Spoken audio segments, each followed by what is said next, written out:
Date आज 22 जून 2023। ये सब टॉपिक डिस्कस करेंगे इस क्लास में। फर्स्ट टॉपिक है research and analysis wing, raw. नाम तो सुना ही होगा आपने। ये प्रीलिम्स के लिए इंपॉर्टेंट है और जीएस पेपर 3 इंटरनल सिक्योरिटी के लिए। रिसेंटली देखो आईपीएस ऑफिसर हैं रवि सिन्हा, इनको रॉ का नया चीफ या डायरेक्टर अपॉइंट किया गया है। किसने अपॉइंट किया है? ये अपॉइंटमेंट कमेटी ऑफ कैबिनेट है, ये अपॉइंट करती है, इसने अप्रूवल दिया है इसको। जनरली इस कमेटी के जो हेड होते हैं वो खुद प्राइम मिनिस्टर होते हैं। तो रॉ के नए चीफ बनाए गए हैं। और रॉ क्या है? हमारी इंडिया की एक्सटर्नल इंटेलिजेंस एजेंसी है। इंडिया से बाहर ये गुप्त जानकारियां जुटाती है। किस बारे में? जैसे मान लो कोई इलीगल एक्टिविटी तो नहीं कर रहा है इंडिया में, या बाहर से कोई टेररिस्ट घुसने की कोशिश तो नहीं कर रहा है, या कहीं पे टेररिस्ट अटैक होने वाला है, या कोई और इलीगल एक्टिविटी जो इंडिया के अगेंस्ट है, कोई दूसरी कंट्री इंडिया के मामलों में इंटरफेयर कर रही है इलीगल तरीके से, ये सब जानकारियाँ जुटाता रहता है ये रॉ। और ऑर्गेनाइजेशन है कि इसमें पर्सनल काम करते हैं। और देखो इसमें जाते कैसे हैं, जैसे आप यूपीएससी की तैयारी कर रहे हो, आईपीएस बनते हो, तो आईपीएस जो होते हैं उनको ऑफर दिया जाता है कुछ आईपीएस को, तो डायरेक्टली आईपीएस को ही यहाँ से रिक्रूट कर लिया जाता है रॉ के लिए। 1968 तक हमारे पास केवल इंटेलिजेंस ब्यूरो थी, आईबी। ये ही इंडिया की एक्सटर्नल और इंटरनल एजेंसी थी, यानी कि इंडिया के बाहर भी रह के और इंडिया के अंदर भी ये गुप्त जानकारियाँ जुटाती थी। लेकिन आप सबको पता 1962 में इंडिया चाइना वार हुआ, इंडिया पाकिस्तान वार हुआ 1965 में। तो इंडिया को ज़रूरत महसूस हुई एक सेपरेट एजेंसी बनानी चाहिए जो इंडिया के लिए एक्सटर्नल काम करे, तो तब ये बनाई रॉ। उस टाइम पे इंडिया के प्राइम मिनिस्टर इंदिरा गांधी जी थी, तो उस टाइम पे इंदिरा गांधी जी ने 1968 में रॉ को बनाया और आर एन राव को पहला डायरेक्टर अपॉइंट किया रॉ का। तो ये याद रख सकते हो आप, आर एन राव पहले डायरेक्टर। प्रेजेंटली देखो ये प्राइम मिनिस्टर ऑफिस के अंडर डायरेक्टली काम करती है रॉ, पीएमओ के अंदर काम करती है। और इसका काम यही है, मिलिट्री से रिलेटेड, इकोनॉमी, साइंटिफिक या पॉलिटिकल इंटेलिजेंस, ये जानकारियाँ जुटाती है कोवर्टली या ओवर्टली। कोवर्टली का मतलब है छुप के, ओवर्टली मतलब या खुले में। ये सब जानकारियाँ कैसे भी जुटाती रहती है कि इंडिया पे कोई टेररिस्ट अटैक ना करे, कोई स्मगलिंग तो नहीं कर रहा है, या कोई टेररिस्ट घुसने की कोशिश तो नहीं कर रहा है, या कोई देश या कोई टेररिस्ट ऑर्गेनाइजेशन इलीगल तरीके से वीपन्स, हथियार या एम्यूनिशन, गोला बारूद तो ट्रांसपोर्ट नहीं कर रहा है इंडिया के अंदर। ये सब जानकारियाँ जुटाती रहती है। तो यही था इसके बारे में।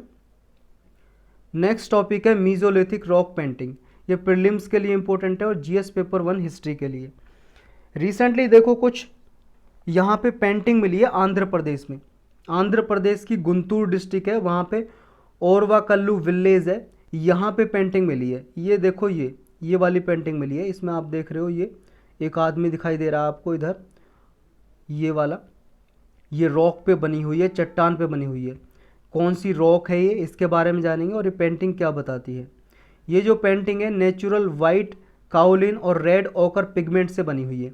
ओकर का मतलब क्या होता है? ओकर का मतलब एक मिट्टी का ही टाइप है, जो क्ले सैंड भी मिट्टी का ही टाइप है। क्ले सैंड और फेरिक ऑक्साइड से बना हुआ है। फेरिक ऑक्साइड एक केमिकल होता है जो मिट्टी में या रॉक में पाया जाता है, जिसकी वजह से उस चट्टान का, रॉक का या उस मिट्टी का कलर रेड होता है। तो इनसे मिलके बना होता है, उसे बोलते हैं रॉक, सॉरी ओकर बोलते हैं उसे, ओकर। तो रेड ओकर पिगमेंट, और रेड कलर किसकी वजह से? फेरिक ऑक्साइड की वजह से। तो इनसे ये पेंटिंग बनी हुई है। नेचुरल वाइट काओलिन क्या होता है? ये भी एक मिट्टी का ही, रॉक का ही टाइप है। काओलिनाइट सॉफ्ट और अर्थी यूजुअली वाइट मिनरल होता है जो केमिकल वेदरिंग की वजह से प्रोड्यूस होता है। एल्यूमिनियम सिलिकेट का मिनरल होता है जैसे फेल्ड्स पर, इसकी वेदरिंग होती है। और वेदरिंग के बाद क्या होता है? ये काओलिनाइट बनता है। तो इससे ये पेंटिंग बनाई गई है। ये पेंटिंग क्या बताती है? ये देखो, पेंटिंग से पता चलता है कि उस टाइम पे लोग कैसे रहा करते थे, उनकी सोशल और कल्चरल लाइफ का पता चलता है। ये जो पेंटिंग है, इसके अलावा एक पेंटिंग और मिली है यहाँ पे, जिसमें एक आदमी गोट को, वाइल्ड गोट को, जंगली जो बकरी होती है उसको पकड़ रहा है एक हाथ से, लेफ्ट हैंड से, और दूसरे हाथ से उसे कंट्रोल करने की कोशिश कर रहा है। ये बताती है कि उस टाइम पे शिकार क्या करते थे लोग, हंटिंग क्या करते थे। एक और है पेंटिंग जिसमें 2 कपल खड़े हुए हैं और उनके पीछे एक बच्चा खड़ा हुआ है। तो जानते हैं मीजोलिथिक पीरियड किसको बोलते हैं। देखो मीजो का मतलब होता है मिडल, बीच वाला, लिथिक का मतलब है स्टोन यानी कि पत्थर, तो इसे मिडल स्टोन एज के नाम से भी जानते हैं। ये देखो पैलियोलिथिक और न्योलिथिक एज थी जो उसके बीच में आती है मीजोलिथिक। पैलियोलिथिक का मतलब ओल्ड स्टोन एज, और फिर आई मीजोलिथिक और फिर आई न्योलिथिक। देखो पैलियोलिथिक और मीजोलिथिक, इसका टाइम पीरियड क्या है। मीजोलिथिक का टाइम पीरियड है आज से 12,000 से लेकर 10,000 साल पहले की बात कर रहे हैं हम, पहले की बात। और उससे पहले 12,000 से पहले का पीरियड उसे बोलते हैं पैलियोलिथिक। तो पैलियोलिथिक और मीजियोलिथिक में, पैलियोलिथिक और मीजोलिथिक पीरियड में लोग हंटर और गैदरर थे, यानी कि शिकार क्या करते थे, जंगलों से कुछ चीज़ें उठा के ले आए, उन्हीं को खा पी लिया। उस टाइम पे कोई सेटलमेंट नहीं था परमानेंट, यहाँ पे घूमते रहते थे, शिकार करते रहते थे। बाद में जब न्योलिथिक एज आई तो इस टाइम पे एग्रीकल्चर करना उन्होंने स्टार्ट कर दिया, खेती करना। और जब खेती कर रहे हैं तो लोगों को एक जगह रुकना पड़ेगा, क्योंकि खेत की देखभाल करना क्रॉप कल्टीवेशन के लिए। तो फिर उन्होंने परमानेंट सेटलमेंट शुरू कर दिया। तो परमानेंट सेटलमेंट और एग्रीकल्चर कब स्टार्ट हुई ये आपको याद रखना है, ऐसे पूछ लिया जाता है। ये नियोलिथिक एज में स्टार्ट हुआ। मीजोलिथिक और पैलियोलिथिक तक सिर्फ लोग हंटर गैदर थे, शिकारी थे, शिकार करके लाते थे, जब भूख लगती थी शिकार करते थे और उससे खाते थे, ऐसे काम चलाया करते थे। तो इनका लाइफस्टाइल केवल हंटर और गैदरर का था, सारी कम्युनिटीज़ जो रहती थी मीजोलिथिक टाइम पे। शिकार करते थे, फिशिंग करते थे, प्लांट रिसोर्सेज को गैदर करते थे फॉरेस्ट से, जंगल से। और इनके जो टूल बना करते थे, मतलब जिनसे शिकार करते थे, वो किसके बने होते थे, क्योंकि मेटल की जानकारी तो थी नहीं इन्हें, कोई धातु की जैसे सिल्वर, चांदी या लोहा, इसकी जानकारी थोड़ी ना थी। तो ये जो बनाते थे टूल अपने मारने के लिए जंगली जानवरों को, वो पत्थर के बनाते थे, स्टोन के बनाते थे और बहुत ही छोटे होते थे, टिनी। इन्हें माइक्रोलिथ बोलते थे। माइक्रोलिथ का मतलब छोटे पत्थर के बने हुए टूल्स, कोई भी इक्विपमेंट हो सकते हैं। तो ये माइक्रोलिथ में जो टूल बने होते थे, इनमें जो हैंडल होता था, जैसे आपने कभी दरांती देखी होगी, दरांत या दराती बोलते हैं, जिससे क्रॉप कल्टीवेशन करते हैं, क्रॉप हार्वेस्टिंग करते हैं, फसलों को काटते हैं। तो उसमें देखो इस तरह से एक दराती होती है, आगे आयरन से बनी होती है, लोहे से, पीछे एक हैंडल लगा होता है लकड़ी का। तो ऐसे ये टूल बने होते थे जो माइक्रोलिथ, इनमें जो हैंडल लगा रहता था वो या तो बोन का होता था, हड्डी का, या लकड़ी का होता था। सेम टाइम पे देखो जो पिछले टूल्स थे पैलियोलिथिक के, वो भी कंटिन्यू चलते रहे थे मीजोलिथिक में। पैलियोलिथिक के टूल भी चलते रहे थे, लोग जो पैलियोलिथिक में बनाते थे वो मीजोलिथिक में भी बनाते थे, और मीजोलिथिक में ये नए टूल्स के भी आविष्कार हुए थे। तो यही था इसके बारे में। नेक्स्ट टॉपिक है डिजिटल ड्रेजरी। देखो ये प्रीलिम्स के लिए इंपॉर्टेंट है, या एसए में ये टॉपिक में यूज कर सकते हो ये टर्म। क्या होता है डिजिटल ड्रेजरी का मतलब। देखो कोई काम ऐसा है जिसे करने में बिल्कुल भी मज़ा नहीं आ रहा है, बिल्कुल मुंडेन है, मुंडेन का मतलब नीरस, जिसमें कोई इन्जॉयमेंट नहीं है, या टाइम कंज्यूमिंग है, बहुत ज़्यादा टाइम ले रहा है, या रिपीटिटिव है, बार बार करना पड़ रहा है। और डिजिटल इन्वायरमेंट में डिजिटली कर रहे हो आप, कंप्यूटर पे या मोबाइल पे काम कर रहे हो, तो ऐसे काम को करने के लिए बोलते हैं डिजिटल ड्रेजरी। यानी कि इसमें क्या है, सारा का सारा डेटा आपको एंटर करना पड़ रहा है, वो मैनुअल करना पड़ रहा है अपने हाथों से। डेटा की प्रोसेसिंग हो, डेटा एंट्री हो, या कोई भी एक्टिविटी जो ऑटोमेटिक की जा सकती है, लेकिन कर रहे हो आप हाथों से, और हाथों से कर रहे हो, बहुत ज़्यादा आपको मतलब टाइम भी कंज्यूम हो रहा है आपका, और बहुत ज़्यादा मज़ा भी नहीं आ रहा, उसे करने में कोई इंटरेस्ट नहीं आ रहा, आपकी कोई रुचि नहीं है। तो ऐसे काम को बोलते हैं डिजिटल ड्रेजरी। तो फिर ये ऑटोमेटिक कैसे किया जा सकता है, आर्टिफिशियल इंटेलिजेंस के द्वारा। आपको पता है आर्टिफिशियल इंटेलिजेंस क्या होती है, तो जनरेटिव आर्टिफिशियल इंटेलिजेंस के द्वारा किया जा सकता है ये काम, और डिजिटल ड्रेजरी को एलिमिनेट किया जा सकता है।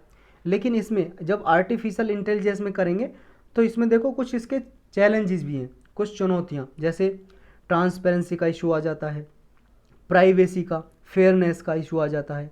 तो अगर ये जो इशू है ये सॉल्व कर लिए जाएँ और आर्टिफिशियल इंटेलिजेंस को ट्रस्ट वर्थी बना दिया जाए, मतलब इस पर विश्वास हो कि कोई गलत ये डेटा फीड ना कर दे, तो आर्टिफिशियल इंटेलिजेंस है जो ये डिजिटल ड्रेजरी को एलिमिनेट करने के लिए एक अच्छा टूल साबित हो सकता है। तो यही था इसके बारे में।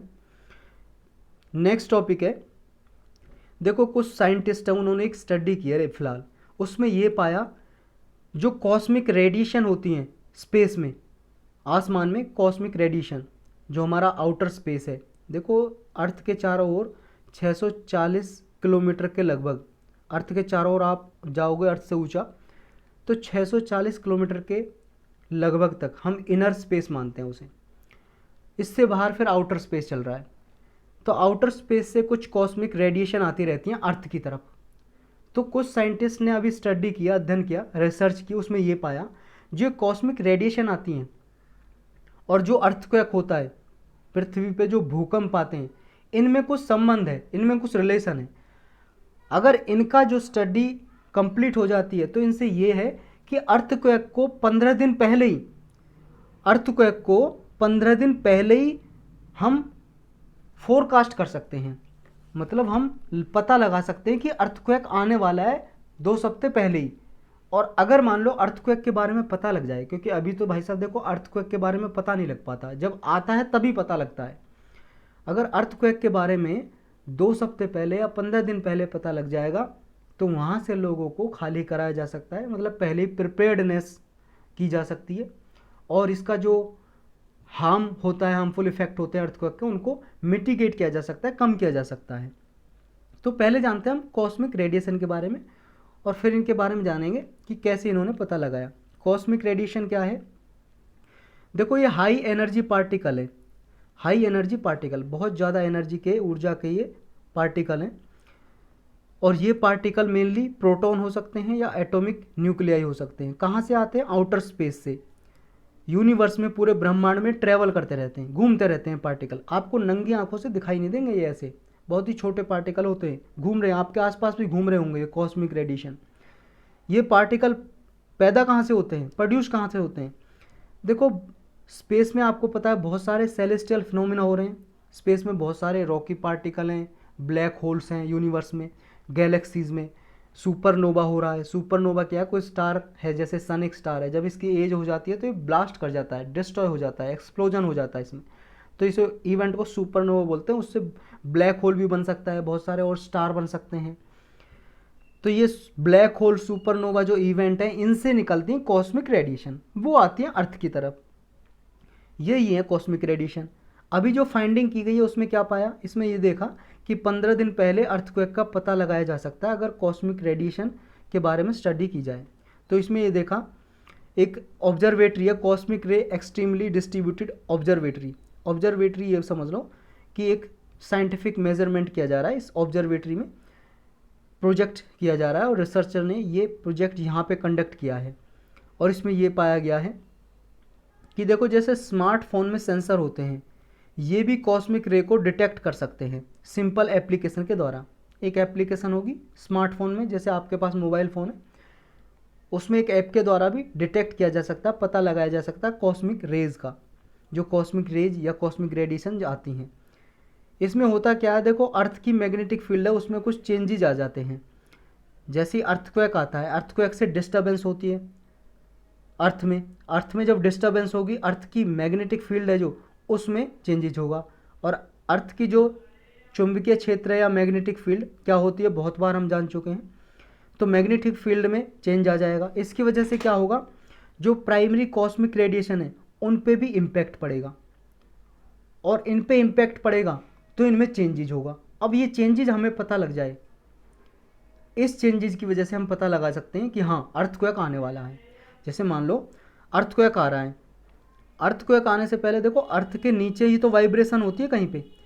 अर्थ के नीचे जब वाइब्रेशन होती है तो यहाँ पे एक्टिविटी जो चल रही है, तो इसकी वजह से अर्थ की मैग्नेटिक फील्ड है जो, अर्थ के चारों ओर जो मैग्नेटिक फील्ड है, मैग्नेटिक फील्ड की वजह से, मैग्नेटिक फील्ड में जो चेंज होगा उसकी वजह से यहाँ पे अर्थ में जो मैग्नेटिक फील्ड से अर्थ के स्पेस में जो कॉस्मिक रेडिएशन है, देखो यहाँ पे वाइब्रेशन हुई, अर्थ के अंदर वाइब्रेशन हुई, अर्थक्वेक आने वाला है, उससे पहले वाइब्रेशन होंगी तो इसकी वजह से अर्थ की मैग्नेटिक फील्ड में चेंजेज होगा। अर्थ की मैग्नेटिक फील्ड में चेंज होगा तो अर्थ के स्पेस में जो कॉस्मिक रेडिएशन है उसमें चेंज होगा। और ये चेंज जब हम पता लगा पाएंगे तो हमें पता लग जाएगा कि हाँ भाई साहब अर्थक्वेक आने वाला है। और जब ये पता लग जाएगा तो हम प्रिपेयर हो जाएंगे अर्थक्वेक के लिए। तो इससे बहुत माल का या जान का नुकसान होता है वो हम बचा सकते हैं। तो यही था इसके बारे में। नेक्स्ट टॉपिक है फेंसिंग। फेंसिंग एक स्पोर्ट्स है, खेल है, एक गेम है, रिसेंटली न्यूज में है, प्रीलिम्स के लिए इंपॉर्टेंट है सिर्फ। भवानी देवी हैं हमारे इंडियन फेंसर, हमारे इंडिया की ये भवानी देवी हैं। इन्होंने देखो पहली बार इंडिया से किसी ने फेंसर में मेडल जीता है, इन्होंने ब्रॉन्ज मेडल जीता है अभी। ये चाइना के वुक्सी शहर में चैंपियनशिप हो रही थी, एशियन फेंसिंग चैंपियनशिप, वहाँ पे इन्होंने पहली बार इंडिया की तरफ से पहली बार किसी ने फेंसिंग स्पोर्ट में मेडल जीता है। ये देखो सैबर से खेला जाता है, सैबर एक तलवार का ही टाइप है, ये जो आप इनके हाथों में देख रहे हो ये देखो एक तलवार टाइप है, लेकिन ये देखो लगती नहीं है ऐसी कम, लेकिन हाँ मुंह पे लग सकती है, इसलिए मुंह को ही ढकते हैं। और इस तरफ आँखों से देख सके इस तरह का इनका हेलमेट टाइप का होता है, इसे पहन के इससे खेलते हैं। ये फेंसिंग क्या है, कम्पिटिटिव स्पोर्ट्स है, इसमें जो दोनों के हाथों में तलवार है ये, इसे या तो फॉइल बोल सकते हैं या सैबर या ईपी, स्पेशल टाइप की स्वॉर्ड होती है, स्वॉर्ड का मतलब तलवार। इसमें क्या है, अपने जो ओपोनेंट है मतलब विरोधी है उसको टच करते हैं इस तलवार से, और सेम टाइम ये भी देखते हैं कि दूसरा वाला हमें टच ना कर पाए, और जैसे ही दूसरे को टच कर दिया और दूसरा वाला हमें टच नहीं कर पाया तलवार से, तो हमारा एक पॉइंट बन जाएगा। ऐसे पॉइंट मतलब पॉइंट बनते जाते हैं इसमें, तो ये पॉइंट जिसके ज़्यादा होंगे वो जीत जाता है। नेक्स्ट टॉपिक है BWF सुपर 1000 टाइटल। ये भी एक गेम्स की इवेंट है, टूर्नामेंट है, किसका, बैडमिंटन का टूर्नामेंट है, ये प्रीलिम्स के लिए इंपॉर्टेंट है। अभी देखो इंडिया की तरफ से सात्विक साईराज, रेंकी रेड्डी और चिराग शेट्टी, इन्होंने ये टाइटल जीता है। ये इंडोनेशिया ओपन में जीता है। इंडोनेशिया ओपन एक बैडमिंटन के टूर्नामेंट का टाइप है। कौन कराता है इसे, जो बैडमिंटन फेडरेशन है वो कराता है। इसमें देखो इन्होंने मलेशिया के चैंपियन को हराया है। और ये देखो जो इंडोनेशियन ओपन है, ये अगर जीत लिया इन्होंने तो ये ओलंपिक के लिए क्वालिफाई कर गए हैं, अब ओलंपिक पे भी खेल सकेंगे। इन्होंने इससे पहले स्विस ओपन भी जीता था, एशियन चैंपियनशिप भी जीती थी, ये आपको जानने की ज़रूरत नहीं है। मेनली हमें जानना है ये BF सुपर 1000 टाइटल क्या होता है और इंडोनेशियन ओपन जिसमें ये इन्होंने जीता है ये क्या है। देखो ये जो टाइटल है BWF super 1000 title badminton championship है। बैडमिंटन के बारे में तो आप जानते होंगे, इसे बैडमिंटन वर्ल्ड फेडरेशन कराता है ऑर्गेनाइज। ये देखो one of the highest level tournament है BWF वर्ल्ड टूर में।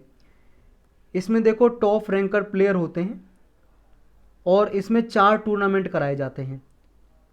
BWF सुपर 1000 टाइटल में 4 टूर्नामेंट कराए जाते हैं। एक है इंडोनेशिया ओपन जिसमें इन्होंने अभी ये जीता है, और एक है आपका चाइना ओपन, एक है मलेशिया ओपन और एक है all England open badminton championship. ये 4 टूर्नामेंट होते हैं इस BWF टाइटल में। तो यही था इसके बारे में, और यही टॉपिक थे आज के। कुछ वन लाइनर टॉपिक हैं, एक ही टॉपिक है। एक लेक है, नदी है, जो लेक नदी नहीं होती, झील होती है। तो एक लेक है करेरी लेक, ये जो झील है न्यूज में थी, इसको देखो कुमारवाहा या कुमरवाहा लेक के नाम से भी जानते हैं, कुमरवाहा या करेरी लेक। कहाँ पे ये झील, ये देखो हिमाचल प्रदेश में, हिमाचल प्रदेश में जो धौलाधर की पहाड़ियाँ हैं, धौलाधर रेंज, वहाँ पे। और धौलाधर आपको पता है लेसर हिमालय जो या मिडल हिमालय उसका पार्ट है, तो यहाँ पे लोकेटेड है, ये रिसेंटली न्यूज़ में थी।